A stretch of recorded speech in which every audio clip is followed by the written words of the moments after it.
AV news కి స్వాగతం. ముందుగా ముఖ్యాంశాలు.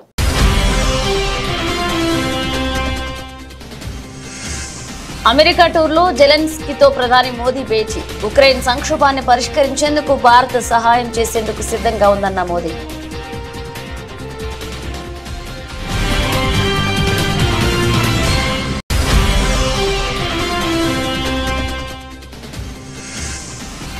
వైద్య ఆరోగ్య పౌర సరఫరాల శాఖ అధికారులతో సీఎం రేవంత్ రెడ్డి సమీక్ష. కుటుంబ డిజిటల్ కార్డుల జారీకి కార్యాచరణ చేపట్టాలన్న సీఎం.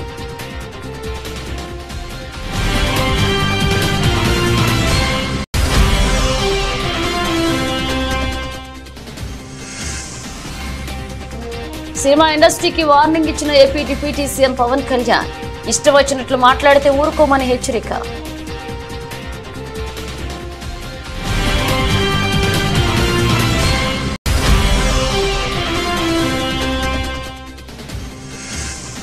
గవర్నర్ జిష్ణుదేవ్ వర్మను కలిసిన మంత్రి సీతక్క. ములుగు మున్సిపాలిటీ బిల్లుతో పాటు పెండింగ్ లో ఉన్న బిల్లులకు ఆమోదం తెలపాలని కోరిన మంత్రి.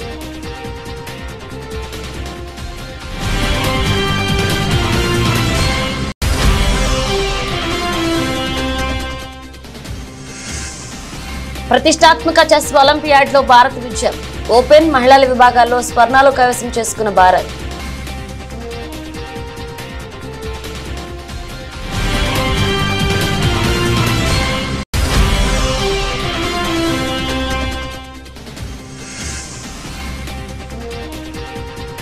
ఫస్ట్ టైం 85,000 మార్కులు దాటిన సెన్సెక్స్ 26,000కు చేరువలో నిఫ్టీ.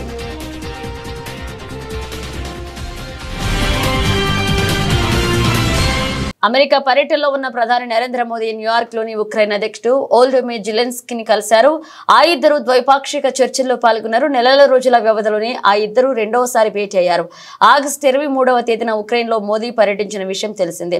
రష్యాతో జరుగుతున్న యుద్ధాన్ని నిలిపివేసేందుకు తగిన చర్యలు తీసుకున్నట్లుగా ఆ సమయంలో మోదీ హామీ ఇచ్చారు. తాజాగా న్యూయార్క్ లో జరుగుతున్న summit of the future meeting లో కలిశారు.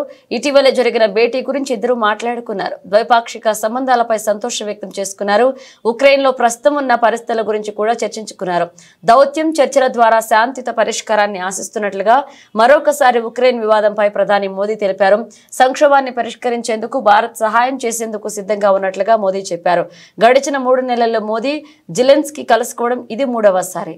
రాష్ట్రంలో ప్రతి కుటుంబానికి ఫ్యామిలీ డిజిటల్ కార్డు ఇవ్వాలని యోచిస్తున్న రాష్ట్ర ప్రభుత్వం దీని ద్వారానే రేషన్, ఆరోగ్య, ఇతర సంక్షేమ పథకాలన్నింటినీ అందించాలని భావిస్తుంది.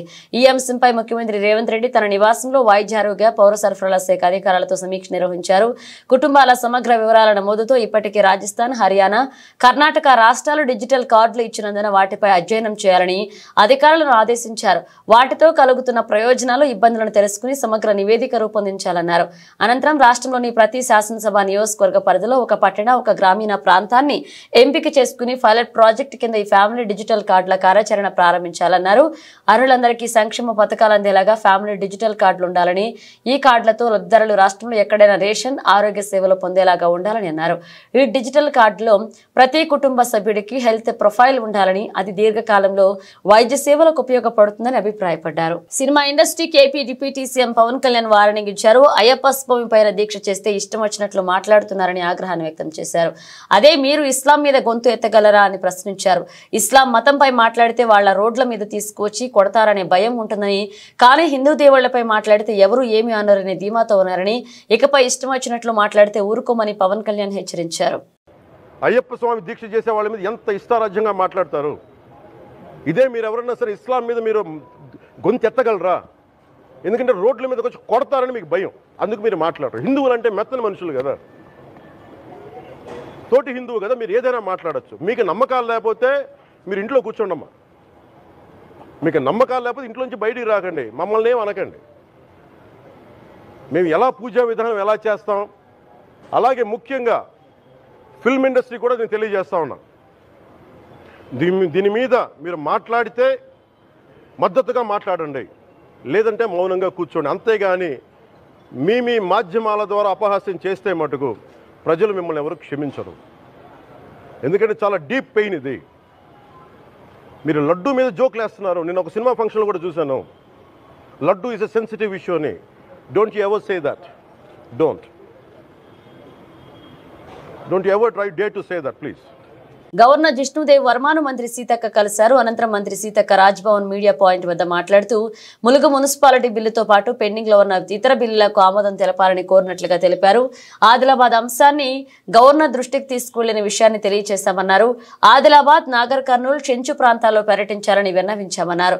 జిష్ణుదేవ్ వర్మకు ములుగులో గ్రామాన్ని దత్తత తీసుకునే ఆలోచనలో ఉన్నారని మంత్రి తెలిపారు. దత్తత గ్రామాల లిస్ట్ గవర్నర్ కు పంపినట్లుగా పేర్కొన్నారు. ఆదిలాబాద్ జిల్లా పర్యటనకు గవర్నర్ సానుకూలంగా స్పందించారు. ములుగు మున్సిపాలిటీ బిల్లు ప్రస్తుతం రాష్ట్రపతి వద్ద ఉందని తెలిసిందన్నారు. ఈ విషయాన్ని సీఎం దృష్టికి తీసుకువెళ్తామని మంత్రి సీతక్క వెల్లడించారు. మా ములుగుకు సంబంధించినటువంటి ఒక రిప్రజెంటేషన్ వారికి అందజేయడం జరిగింది.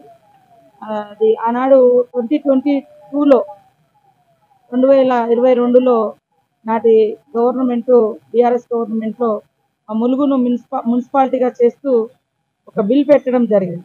ఆ బిల్లు చాలా రోజులు 2022లో బిల్లు పెడితే మరి ఆ బిల్లు గవర్నర్ దగ్గర పెండింగ్ ఉండడం జరిగింది. మేము తెలుసుకుంటే ఆ గవర్నర్ గారి కాడ నుంచి మళ్ళీ రాష్ట్రపతి వరకు వెళ్ళడం జరిగిందని. కాబట్టి మా ములుగును మున్సిపాలిటీ చేస్తూ పంపినటువంటి ఆ బిల్లుకు తొందరగా మరి ఆమోదం తెలిపి ఇవ్వాలని వారిని కోరడం జరిగింది. ఆ బిల్లుతో పాటు ఇంకా 4-5 బిల్లులు గత గవర్నమెంట్ పంపడంతో మా ములుగు మున్సిపాలిటీ బిల్ కూడా పెండింగ్లోనే ఉంది. దీన్ని వారి దృష్టికి తీసుకెళ్తే వారు సానుకూలంగా స్పందించి తొందరలోనే వెరిఫై చేసి పరిష్కరిస్తా అని చెప్పడం జరిగింది. అదేవిధంగా ఈ మధ్యకాలంలో ఆదిలాబాద్లో జరిగినటువంటి సంఘటనను కూడా మరి వారు అడిగితే వారి దృష్టికి కూడా మేము తీసుకెళ్లడం జరిగింది. శాంతియుత వాతావరణాన్ని అక్కడ తీసుకురావడం కోసం కృషి చేస్తూనే అక్కడటువంటి ఆదివాసీ ప్రజల యొక్క సమస్యలు, ఇబ్బందులు కూడా వారు తెలుసుకోవడానికి ఆదిలాబాద్ జిల్లా కూడా ఒకసారి పర్యటించడానికి రావడానికి వారు కూడా సిద్ధపడ్డారు. మేము కూడా ఒకసారి వీలైతే, గవర్నర్ అంటేనే గిరిజన ప్రాంతాల ప్రత్యేక పాలనా అధికారి, వారికి ఉండేటువంటి అప్పుడు 5th షెడ్యూల్ ఏజెంట్. సో వారిని గతంలో మన ములుగు రావడం జరిగింది. ఈసారి ఆదిలాబాదు తర్వాత నాగర్ కర్నూల్లో మరి చెంచు ప్రాంతాన్ని కూడా వారు సందర్శించాలని కూడా మేము కోరినాము. ఎందుకంటే ఇలాంటి ప్రాంతాల యొక్క ప్రత్యేక అభివృద్ధి, ప్రత్యేక చొరవ వారి పరిధిలోనే ఉంటుంది కాబట్టి వాటిని కూడా పరిష్కరించాలని కోరడం జరిగింది. ఫస్ట్ గవర్నర్ గా రాగానే మొదటి పర్యటన మరి మా ప్రాంతానికి ఆ రోజు ములుగులో పెట్టుకోవడం జరిగింది. ములుగులో నైట్ అంతా కూడా చేయడం జరిగింది. ములుగు నుంచి ఒక విలేజ్ని కూడా వారు దత్తత తీసుకుంటా ఉన్నారు. మేము కొన్ని ప్రపోజల్స్ పంపినాము, ఒక 3-4 విలేజ్లు. అందులో వారు ఏది ఇష్టమో అంటే ఇంకా వాళ్ళ పద్ధతిలో వాళ్ళు చేయాల్సిన డెవలప్మెంట్కు ఏ ఊరైతే అనుకూలంగా ఉంటుంది, ఎట్లా చేయగలుగుతాం అనేది ఒక అంటే స్టడీ చేసి వాళ్ళు తొందరలోనే ఆ 3-4 గ్రామాలను ఒక గ్రామాన్ని ఎంచుకొని తొందరలోనే మరి అడాప్షన్ చేసుకొని డెవలప్ చేసుకోమన్నారు. తెలంగాణ రాష్ట్రంలో గూండా పాలన కొనసాగుతుందని మాజీ మంత్రి తన్నీరు హరీష్ రావు మండిపడ్డారు. మెదక్ జిల్లా శివంపేట మండలం గోమారం గ్రామంలో నేడు మీడియా సమావేశాన్ని నిర్వహించారు. ఎమ్మెల్యే వాకిటి సునీతా లక్ష్మారెడ్డి ఇంటిపై కాంగ్రెస్ కార్యకర్తలు దాడిని ఆయన తీవ్రంగా ఖండించారు. కాంగ్రెస్ పార్టీ ఆదేశాల మేరకు కార్యకర్తలు టీఆర్ఎస్ నాయకుల ఇళ్లపై దాడులు చేస్తున్నారని ఆరోపించారు. రాయలసీమ ఫ్యాక్షనిజం తెలంగాణలో నడుస్తుందని ఆయన మండిపడ్డారు. ఎమ్మెల్యే నివాసంపై దాడి చేసిన దుండగులను వెంటనే అరెస్ట్ చేసి రిమాండ్ కు తరలించాలని ఆయన డిమాండ్ చేశారు. నేను పక్షంలోని డీజీపీ ఆఫీస్ ముట్టడి కార్యక్రమం నిర్వహిస్తామని హెచ్చరించారు. సునీతా లక్ష్మారెడ్డి గారి ఇంటి మీద నిన్న కాంగ్రెస్ గుండాలు చేసినటువంటి దాడిని తీవ్రంగా ఖండిస్తా ఉన్నాం.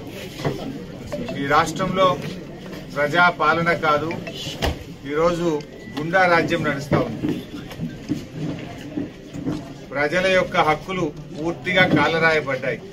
మొన్న సిద్దిపేటలో నా కార్యాలయం మీద దాడి కావచ్చు, నిన్న హైదరాబాద్ లో కౌశిక్ రెడ్డి గారి ఇంటి మీద దాడి కావచ్చు, రాత్రి సునీతా లక్ష్మారెడ్డి గారి ఇంటి పైన దాడి కావచ్చు. అంటే ఒక గుండా రాజ్యం తలపించే విధంగా పాలన కొనసాగుతా ఉంది. తెలంగాణకున్న మంచి పేరు మంట కలిపి ఇలా బీహార్ లాగా ఒక రాయలసీమ ఫ్రాక్షనిజం లాగా ఈ రాష్ట్రాన్ని రేవంత్ రెడ్డి గారు నడుపుతా ఉన్నారు. నిన్న సునీతా లక్ష్మారెడ్డి గారి మీద జరిగిన దాడి అది కాంగ్రెస్ నాయకత్వ ప్రోత్సాహంతో జరిగిన దాడి. ఈ నియోజకవర్గ కాంగ్రెస్ నాయకులు కావచ్చు, రేవంత్ రెడ్డి గారు మాట్లాడే మాటలు, ఆయన రెచ్చగొట్టే విధానాల వల్ల జరిగినటువంటి దాడిగానే బీఆర్ఎస్ పార్టీ చూస్తుంది. ఇంట్లో నిన్న ఎమ్మెల్యే గారు లేరు. అర్ధరాత్రి పూట ఇటువైపు అసలు వినాయకుడిని ర్యాలీ తీసే సందర్భం గతంలో ఎప్పుడూ లేదు. ఉద్దేశపూర్వకంగా దాడి చేయాలనేటువంటి సంకల్పంతోనే వాళ్ళు ఇటువైపు ర్యాలీని తీసుకొచ్చి మరి ఇంటి మీద పటాకులు కాల్చడము, ఇంట్లోకి పటాకాయల్ని విసిరేయడము, ఇంట్లో చొరబడి ఇంట్లో ఉన్న పిల్లల మీద దాడి చేయడం జరిగింది. రైట్స్ కమిషన్ పోతాం, నేషనల్ హ్యూమన్ రైట్స్ కమిషన్ కూడా ఫిర్యాదు చేస్తాం, అవసరమైతే కోర్టు మెట్లెక్కుతాం తప్ప వీళ్ళకి శిక్ష పడేదాకా కూడా వదిలిపెట్టాం. ఇప్పటికే ప్రజలు అసహించుకుంటున్నారు. ఇదేం ప్రజాపాలన, ఇది ప్రజాపాలన కాదు, ఇదంతా కూడా పోలీసు రాజ్యంగా మారిపోయింది, గుండాల రాజ్యంగా మారిపోయింది. దీన్ని చాలా తీవ్రంగా ఖండిస్తా ఉన్నాం. మా ఓపికకు కూడా ఒక హద్దు ఉంటుంది. మరి లేదంటే రేపు ఏం జరుగుతుంది? రాయలసీమ తరహా ఫ్రాక్షన్ రాజకీయాలు తెలంగాణలో మొదలవుతాయి. ఏదో కష్టపడి పోరాడి తెచ్చుకున్న తెలంగాణ, ఉద్యమాలు చేసి తెచ్చుకున్న తెలంగాణ, అభివృద్ధిలో దేశానికి ఆదర్శంగా తయారు చేసుకున్న తెలంగాణ, దీన్ని కాపాడుకోవాలనేటువంటి ప్రేమ మాకుంటది. తెలంగాణతో మాది పేగుబంధం, తెలంగాణ ప్రజలతో మాది పేగుబంధం. మీరేదో అదృష్టం కొద్ది ముఖ్యమంత్రి అయింది, కానీ ఈ తెలంగాణ పరపతిని, పేరును దెబ్బతీయకండి. లా అండ్ ఆర్డర్ మెయింటైన్ చేయండి, తప్పు చేసిన వారిని శిక్షించండి. గోమారం ఘటన మీద ఉన్నత స్థాయి విచారణ జరిపి తక్షణమే వాళ్ళను నాన్ బెయిలబుల్ సెక్షన్స్ పెట్టి అరెస్ట్ చేయాలని చెప్పి మేము డిమాండ్ చేస్తున్నాం. డాక్టర్ బిఆర్ అంబేద్కర్ కోనసీమ జిల్లా పి గన్నవరం నియోజకవర్గంలో అంబేద్కర్ చిత్రపటాన్ని అవమానించిన ఉండి ఎమ్మెల్యే రఘురామకృష్ణంరాజును తక్షణం బర్తరఫ్ చేయాలంటూ దళిత సంఘాల ఆందోళన చేపట్టాయి. పి గన్నవరం 3 రోడ్ జంక్షన్ లో నిరసన తెలిపారు దళితులు. రఘురామకృష్ణంరాజుపై చర్యలు తీసుకోవాలని డిమాండ్ చేశారు. ఆందోళనకారులు రఘురామకృష్ణంరాజు ఫోటోలు తగలపెట్టారు. అలాగే కాకినాడ రంగరాయ కళాశాల వైద్యులపై దురుసుగా ప్రవర్తించి పురుష పదాజలంతో దూషించిన కాకినాడ రూరల్ ఎమ్మెల్యే పంతం నానాజీని పదవి నుంచి సస్పెండ్ చేయాలని జనసేన పార్టీ అధినేత పవన్ కళ్యాణ్ ని దళిత సంఘాలు డిమాండ్ చేశాయి. తక్షణమే కేసు నమోదు చేసి చట్ట ప్రకారం చర్యలు తీసుకోవాలని P Gannavaram MRO sub inspector కు దళిత సంఘాలు వినతి పత్రం అందజేశారు. బాబాసాహెబ్ అంబేద్కర్ గారు రాసినటువంటి రాజ్యాంగం ద్వారాగానే ఈవేళ ప్రభుత్వ పాలనలు జరుగుతున్నాయి, ఈవేళ చట్టాలు జరుగుతున్నాయి, ఈవేళ శాసనసభ అవని, పార్లమెంట్లు అవని, ఇవన్నీ కూడా బాబాసాహెబ్ అంబేద్కర్ గారి యొక్క రాసిన రాజ్యాంగ భిక్షతో నడుస్తుంటుంటే అదే యొక్క రాజ్యాంగం ద్వారాగా మరి ఈరోజు ఎమ్మెల్యే పదవికి వచ్చినటువంటి వ్యక్తి మరి ఆయన మీద ఎంత దురుద్దేశమైనటువంటి దుర్మార్గమైనటువంటి ఆలోచన మరి రఘురామకృష్ణరాజుకు ఉన్నదంటే మీరు అందరికీ చూశారు. మరి అతను చాలా దుర్మార్గంగానో, ఏదో చేతకానిలాగానో, కుర్రవాడిలాగానో ఒక చట్టసభలోకి వెళ్ళేటువంటి వ్యక్తిలాగా ప్రవర్తించలేదు. ఏదో రౌడీ లాగానే, ఒక వీధి రౌడీ లాగా ప్రవర్తించిన వ్యక్తి. మరి ఆయన ఈ యొక్క భారతదేశంలో పుట్టి మరి రిజర్వ్ బ్యాంక్ కి ఎకరాన్ని పెట్టినటువంటి దొంగ, అలాగనే కాకోకుండా చాలా వ్యభిచారి కూడా అతను. అలాంటి వ్యక్తి బాబాసాహెబ్ అంబేద్కర్ గారిని ముట్టుకోవడానికే అర్హత లేని వ్యక్తి. ఈవేళ ఆయన అసెంబ్లీకి వెళ్ళలేని వ్యక్తి. కానీ పరిస్థితులు చాలా ఎట్లా తయారయ్యాయి అంటే దుర్మార్గంగా రాజ్యాన్ని వెళ్తున్నట్టుగా కలియుగం అనేది వస్తుంది. అలాంటి పరిస్థితుల్లో ఇతను మరి వాళ్ళ శాసనసభకి ఎంపికయ్యాడు. అలాంటి వ్యక్తిని ఇప్పుడు ఉన్నటువంటి చంద్రబాబు నాయుడు గారు ఏంటంటే ఎక్కడో ఆదిమూలరావు గారిని ఏదో చిన్న విషయంలోనే పార్టీ నుంచి సస్పెండ్ చేయడం జరిగినది. మరి ఇలా దేశాల్లోనూ ఒక ప్రపంచ మేధావిని అవమానించిన వ్యక్తి మరి అతని మీద చంద్రబాబు నాయుడు గారు ఇమ్మీడియట్ గా పార్టీ నుంచి సస్పెండ్ చేయాలి, ఎమ్మెల్యే పదవి నుంచి రద్దు చేయాలి, అతన్ని అసెంబ్లీకి మెట్టెక్కనో కూడా చేయాలి. చేసిన రోజునే ఇలా అంబేద్కర్ గారికి నిజమైనటువంటి ఘనమైనటువంటి నివాళులిచ్చారని మనం అనుకుంటాం. స్వచ్ఛ భారత్ స్వచ్ఛ తెలంగాణ కార్యక్రమంలో భాగంగా పరిసరాలను పరిశుభ్రంగా ఉంచుకోవడంలో ప్రజల క్రియాశీలకంగా భాగస్వాములు కావాలని మంత్రి పొన్నం ప్రభాకర్ కోరారు. సిద్దిపేట జిల్లా హుస్నాబాద్ ఎల్లమ్మ చెరువు కట్ట వద్ద గణేష్ నిమజ్జన వ్యర్థాలను మున్సిపల్ అధికారులతో కలిసి తొలగించారు. గణేష్ నవరాత్రి ఉత్సవాలను రాష్ట్ర వ్యాప్తంగా భక్తి శ్రద్ధలతో జరుపుకున్నామని, ఆ ఉత్సవాల నిమజ్జనం చేయడంతోనే ముగియలేదన్నారు. గణేష్ విగ్రహాలను ఏ జలాశయాలు, చెరువులోని వ్యర్థాలను మనం అక్కడి నుంచి తొలగించినప్పుడే గణేష్ ఉత్సవాలు పరిపూర్ణమవుతాయన్నారు.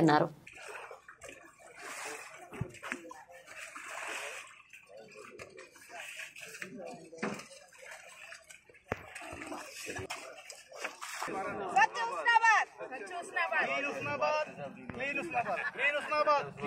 రాష్ట్ర వ్యాప్తంగా గణేశుడి నవరాత్రి వేడుకల్ని భక్తి శ్రద్ధలతో అత్యుత్సాహంగా సాంప్రదాయ పద్ధతుల్లో జరుపుకున్నాం. నవరాత్రుల తర్వాత ఊరేగింపులుగా జరిపి నిమజ్జనం కూడా చేయడం జరిగింది. ఆ ఉత్సవ కార్యక్రమం నిమజ్జనంతో ముగియలేదు.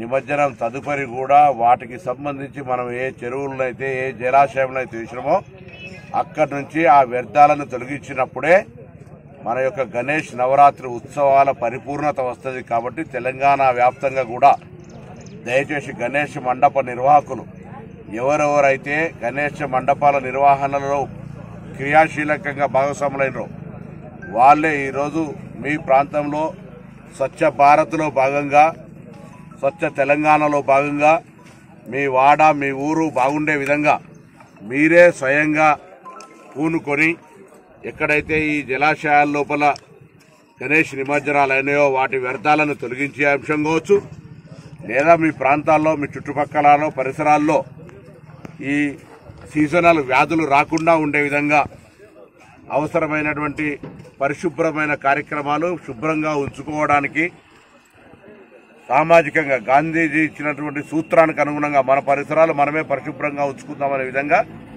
అందరూ కూడా భాగస్వాములు కావాలని తెలంగాణ రాష్ట్ర ప్రభుత్వ పక్షాన్ని విజ్ఞప్తి చేస్తా ఉన్నాను.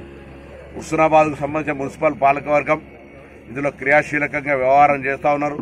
పట్టణ ప్రజలు కూడా అందరూ ఇంక్లూడింగ్ శానిటేషన్ సిబ్బంది కూడా గతంలో అక్టోబర్ నాడు వాళ్ళందరికీ సన్మానం చేయడం జరిగింది. ఆ విధంగా ఇక్కడ స్థానిక ప్రజలు కూడా సహకారం కావాలి. ప్రభుత్వం మాత్రమే కార్యక్రమాలు తీసుకుంటే విజయవంతం అనేటువంటిది కాదు. కాబట్టి ప్రజల భాగస్వామ్యాన్ని మేము మరొక్కసారి స్వచ్ఛ ప్రాంతం మీ యొక్క ప్రాంతం స్వచ్ఛతగా పరిశుభ్రంగా ఉండడానికి మీరే క్రియాశీలకంగా పూనుకోమని అందరూ కూడా హృదయపూర్వకంగా విజ్ఞప్తి చేస్తాం. నేరాల నియంత్రణ కోసమే కమ్యూనిటీ కాంట్రాక్ట్ ప్రోగ్రాం నిర్వహిస్తున్నట్లుగా గోదావరి కని వంశీ ఇంద్రసేనారెడ్డి తెలిపారు. పెద్దపల్లి జిల్లా గోదావరి కని విఠల్ నగర్ లో కమ్యూనిటీ కాంట్రాక్ట్ ప్రోగ్రాం నిర్వహించారు. ఈ సందర్భంగా సరైన పత్రాలు లేని 98 ద్విచక్ర వాహనాలు 4 ఆటోలను సీజ్ చేశారు. అక్రమంగా తరలిస్తున్న 10 లీటర్ల గుడుంబ మద్యం సీసాలను స్వాధీనం చేసుకున్నారు. ఈ సందర్భంగా సీఐ మాట్లాడుతూ ప్రజలకు భద్రతా భరోసా కల్పించడానికి ఇలాంటి కార్యక్రమాలు చేపడుతున్నట్లుగా తెలిపారు.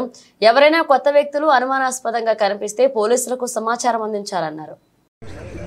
అందరికీ నమస్కారం.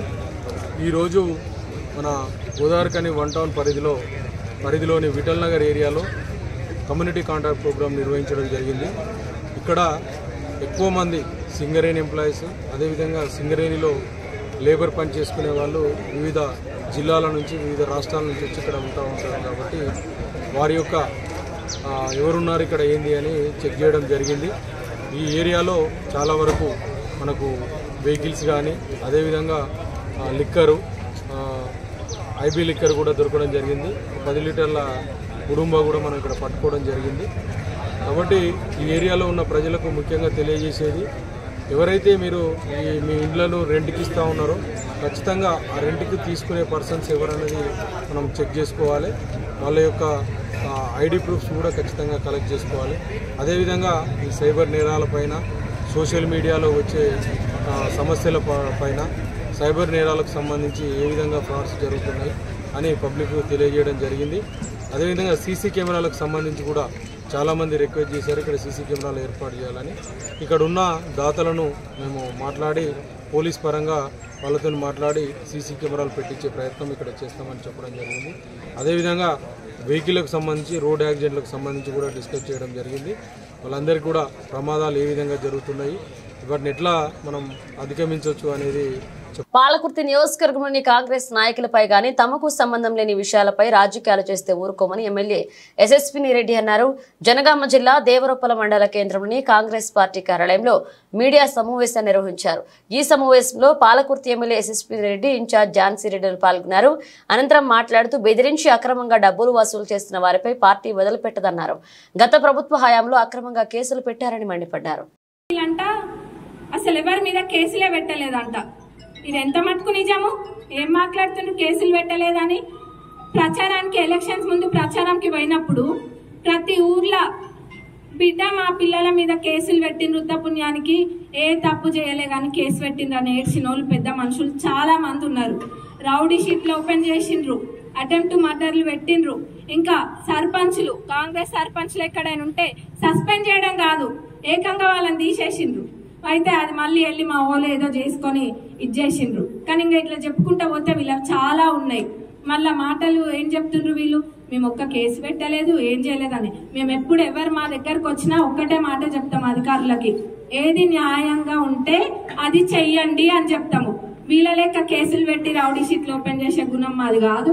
వాళ్ళకు ఉందా బుద్ధి ఉంది, ఫస్ట్ కెళ్ళే ఉంది అనుకోండి. ఆ బుద్ధి పచ్చకామర్లు ఉన్న వాళ్ళకి లోకం అంతా పచ్చగానే కనిపిస్తుంది, కాబట్టి వాళ్ళకి అంతా అట్లనే కనిపిస్తుంది. ఎందుకంటే వాళ్ళు గతంలో అట్లా వార్నింగ్లు ఇచ్చి భయపెట్టిండ్రు జనాలను. కాబట్టి మరి ఇప్పుడు చూసినాం చాలా రోజులకి వెళ్ళి చూస్తున్నాం, లేనిపోని ఆరోపణలు చాలా చేస్తుండ్రు. కానీ అన్ని కూడా హద్దు మీరిపోయినాయి.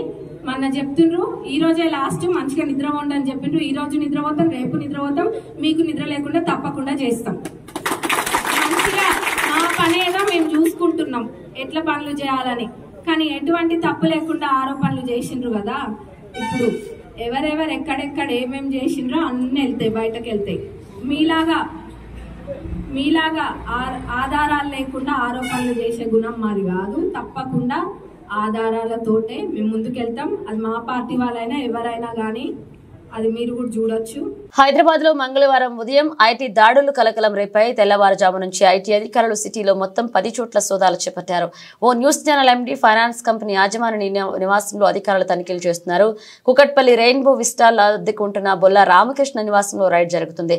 బొల్ల రామకృష్ణ ఓ న్యూస్ ఛానల్ కు ఎండీగా వ్యవహరిస్తున్నారు. దీంతో పాటు ఆయనకు ఫైనాన్స్ కంపెనీ కూడా ఉందని సమాచారం. బషీర్బాగ్ లో పైగా ప్లాజాలో ఉన్న ఆయన ఫైనాన్స్ కంపెనీ ఆఫీసులోనూ సోదాలు జరుగుతున్నాయి. సదరు బిల్డింగ్ లోని 2, 3, 4 అంతస్తులోని ఐటీ అధికారులు ఎవరిని అనుమతించడం లేదు. దీంతో పాటు మొత్తంగా 10 చోట్ల అధికారులు సోదాలు చేస్తున్నట్లుగా సమాచారం.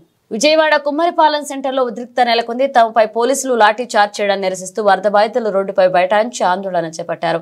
తమకు న్యాయం చేయాలని నిరసన చేస్తుంటే తమపై లాఠీ చార్జ్ చేయడం దారుణమంటూ బాధితులు వాపోయారు. దగ్గరే ఉండి DCP Ramakrishna, ACP Durga Rao, CA ఉమామహేశ్వరతో లాఠీ చార్జ్ చేయించారని బాధితులు ఆరోపించారు. మునిగిపోయి మేము నాన్న ఇదైపోయి సామానులు అన్ని పోయి తిండికి లేక నాన్న ఇబ్బందులు పడుతున్నాం. మాకు నీళ్లు రాలేదని జనాలు చెప్పారండి. మేము ఎలా బతకాలి? అసలు మాకు నీళ్లు లేవు. నీళ్లు రాలేదని చెప్పిన వాళ్ళు ఎవరో తెలియట్లేదు. అందరికీ సామాను పోయి అన్ని పోయి నాన్న బేపచ్చి అయిపోయాం. మేము ఎలాగున్నామో ఎవరు పట్టించుకోరా. ఓట్లు కావాల్సినప్పుడు అందరూ వస్తున్నారు, మా గురించి ఎవరు పట్టించుకోవట్లేదు. మేము ఎలా బతకాలి? ఇప్పుడు రోడ్డు ఎక్కాం మేము అందరినీ. మీరందరూ న్యాయం చేసినట్టుగా చెప్పండి సార్. పొద్దున్న నుండి మేము మొన్నంతా తిరిగాము, ఈ రోజంతా తిరిగాము. మీరందరూ న్యాయం చేసినట్టుగా చెయ్యండి అయ్యా. మాకేం కావాలి? ఏం న్యాయం చేస్తారో చెయ్యండి. అన్ని పోయాయండి, బియ్యం, ఎత్తాలు, మంచాలు, నూనె డబ్బాలు మొత్తం సామాను అంతా తిరిగిపోయాయి. 5,000 మాకేమి ఇస్తామనలేదు. మాకు నీళ్లు రాలేదని చెప్పారండి సార్. మాకేం రాయలేదు, ఎవరికి రాయలేదు. ఎమ్మెల్యేకి రాలేదు ఏంటి అని కూడా మాకు అడిగిన లేదు. మా గురించి కార్పొరేటర్ కూడా మాట్లాడండి.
ప్రతిష్టాత్మక చెస్ ఒలింపియాడ్ లో భారత్ విజయ పతాకం ఎగరవేస్తుంది. హంగారీ దేశాన మువ్వల్ అన్న పథకాన్ని స్వగర్వంగా రెపరెపలాడించింది.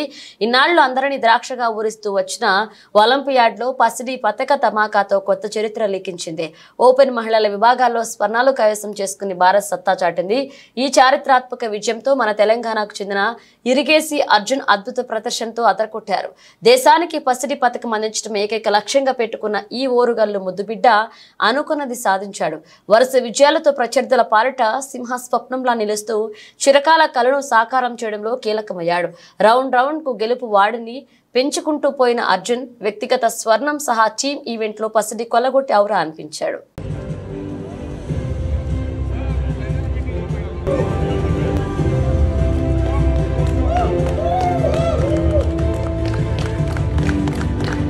ఒలింపియాడ్ లో భారత men women teams gold medal గెలిచినందుకు గర్వంగా ఉందని చెస్ గ్రాండ్ మాస్టర్ ప్రజ్ఞానంద అన్నారు. తమ గెలుపుతో మరింత మంది ఈ ఆటలోకి వస్తారని ధీమా వ్యక్తం చేశారు. కెప్టెన్ శ్రీనాథ్ గుషేష్ అలాగే ప్రజ్ఞ వైశాలికి చెన్నై ఎయిర్పోర్ట్ లో స్వాగతం లభించింది. లెజెండ్ విశ్వనాథన్ ఆనంద్ బుడాపెస్ట్ లో ఉండడం మధురానుభూతి అని, ఆయన ముందే గెలవడం గొప్పగా ఉందని శ్రీనాథ్ పేర్కొన్నారు. I took it as an individual event and in this specific tournament, and I'm very happy with my performance and the team's performance, and the result I think was just proof that we were doing many things right and we were in the right spirit. So I'm really glad about everything that happened in Budapest and the form heading into World Championship. For now I'm quite happy. There's still couple of months left and I will try to work harder and be fully ready for the match. దేశీయ stock మార్కెట్లు మరొక ఉన్నత శిఖరానికి చేరుకున్నాయి. సెన్సెక్స్ మొదటిసారి 85,000 మార్కును దాటింది. Nifty సరికొత్త జీవనకాల గరిష్టాలను తాకింది. అంతర్జాతీయ మార్కెట్ల నుంచి సానుకూల సంకేతాలు వస్తుండడమే ఇందుకు కారణం. మంగళవారం దేశీయ స్టాక్ మార్కెట్ల నష్టాలతో ప్రారంభమై తరువాత క్రమంగా లాభాల్లోకి వెళ్లాయి. అమెరికా ఫెడరల్ రిజర్వ్ వడ్డీ రేట్లను భవిష్యత్తులోనూ తగ్గించే అవకాశాలుండడం, ఆసియా మార్కెట్లు ఆశాజనకంగా ట్రేడ్ అవడంతో సెన్సెక్స్ మరొక మైలురాయి 85,000 దాటింది. ఎనర్జీ, బ్యాంకింగ్, వాహన రంగ షేర్ల నుంచి లభించిన మద్దతుకు తోడు గ్లోబల్ మార్కెట్లు లాభాల్లో ముగియడం కలిసొచ్చింది. మంగళవారం ఉదయం 10:05 గంటల సమయానికి బొంబాయి స్టాక్ ఎక్స్చేంజి సూచి సెన్సెక్స్ 80.74 పాయింట్లు పెరిగి 85,009.35 వద్ద, జాతీయ స్టాక్ ఎక్స్చేంజి నిఫ్టీ 50 సూచి 29.15 పాయింట్లు వృద్ధి చెంది 25,968.20 వద్ద కొనసాగుతుంది. గత సెషన్లో 84,928.61 దగ్గర క్లోజ్ అయిన సెన్సెక్స్ ఈ రోజు ప్రారంభంలో దాదాపు 67 పాయింట్ల స్వల్ప నష్టంతో 84,860.73 దగ్గర ఓపెన్ అయింది. సోమవారం 25,939 దగ్గర ఆగిన నిఫ్టీ ఈ రోజు 18 పాయింట్లు తగ్గి 25,921.45 స్థాయి వద్ద ప్రారంభమైంది. ఉదయం 9:30 గంటల సమయంలో సెన్సెక్స్ 59 పాయింట్ల నష్టపోయి 84,853 వద్ద చేరింది. నిఫ్టీ 50 సూచి 10 పాయింట్ల కుంగి 25,930 వద్ద ట్రేడ్ అయింది. ఆ తర్వాత క్రమంగా పుంజుకున్నాయి. బులెటిన్ ముగించే ముందు హెడ్లైన్స్ మరోసారి.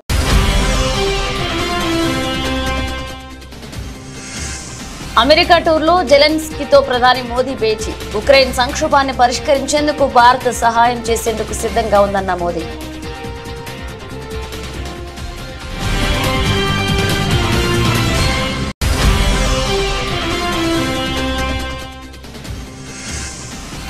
వైద్యారోగ్య పౌర సరఫరాల శాఖ అధికారులతో సీఎం రేవంత్ రెడ్డి సమీక్ష. కుటుంబ డిజిటల్ కార్డుల జారీకి కార్యాచరణ చేపట్టాలన్న సీఎం.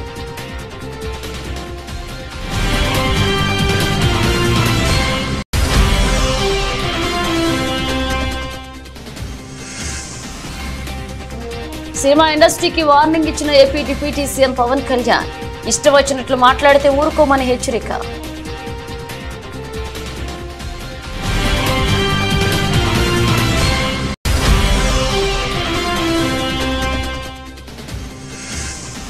గవర్నర్ జిష్ణుదేవ్ వర్మను కలిసిన మంత్రి సీతక్క.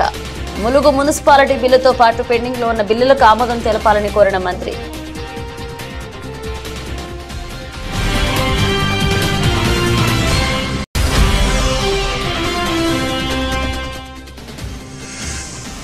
ప్రతిష్టాత్మక చెస్ ఒలింపియాడ్ లో భారత్ విజయం. ఓపెన్, మహిళల విభాగాల్లో స్వర్ణాలు కైవసం చేసుకున్న భారత్.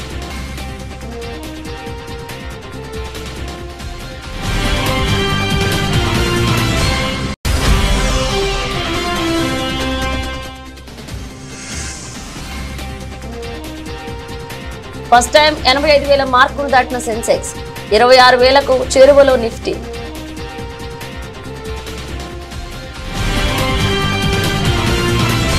ఇవి బులెటిన్ అప్డేట్స్. మన అప్డేట్స్ తో మళ్ళీ కలుద్దాం.